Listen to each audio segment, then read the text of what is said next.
బలపరిచే దేవునికి మహిమ కలుగునుగాక. ప్రియ స్నేహితులందరికీ దివ్య వాక్యోదయం. ఈనాటి పాఠ్యాంశము రోమా 10:11. ఏమనగా ఆయన యందు విశ్వాసముంచువాడెవడును సిగ్గుపడడని లేఖనము చెప్తూ ఉంది. సువార్త అనేది మొట్టమొదట మానవ హృదయానికే. సువార్త మనుష్యుని మనసులోనికి వెళ్తే భక్తి గలవాడనని స్వయంతృప్తి కలుగుతుంది. మనము మోషే గారి యొక్క ధర్మశాస్త్రానికి లోబడితే కొంచెం ఆశీర్వాదం పొందుతాము గాని అది మారు మనస్సు కాదు. యేసు ప్రభువని నీ నోటితో ఒప్పుకొని దేవుడు మృతులలో నుండి ఆయనను లేపెనని నీ హృదయమందు విశ్వసిస్తే నీవు రక్షింపబడతావు అని లేఖనము మనకు తెలియజేస్తూ ఉంది.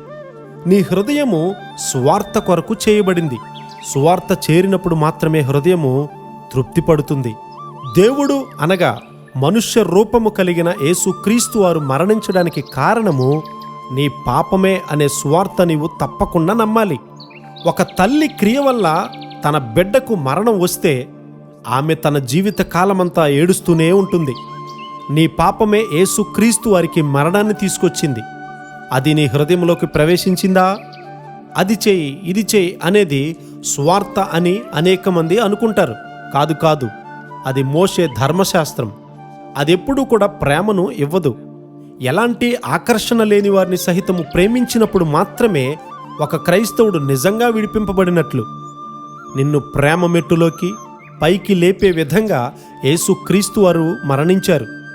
ధర్మశాస్త్రము నెరవేర్చబడినట్లుగా నీవలే అయ్యేటట్లు దేవుడు క్రిందకు రావలసి వచ్చింది. నీవు పశ్చాత్తాపపడినప్పుడు నీవు నీ పాపముల కొరకు ఏడుస్తావు. నీలో ఉన్నటువంటి దేవుని ఆత్మ కూడా ఏడుస్తాడు. నీవు మాట్లాడుతున్నప్పుడు ఇతరులు కూడా ఏడ్చినట్లు నీలో నుండి సహజముగా సువార్త వస్తుంది. ఒకప్పుడు మిషనరీలు ఉన్నటువంటి స్థలాలలో ఆ పట్టణంలో ఉన్నటువంటి వారు ఆ మిషనరీలను బయటకు పంపించేశారు. అలాంటి స్థలాలలో ఉజ్జీవ కూటాలు జరపడానికి మేము వెళ్ళినప్పుడు సమయాభావం వల్ల మధ్యరాత్రిలో మాత్రమే కూటాలు పెట్టడం సాధ్యమయ్యేది. మేము సువార్త అందిస్తూ ఉండగా నేలంతా కన్నీటిమయమైపోయింది.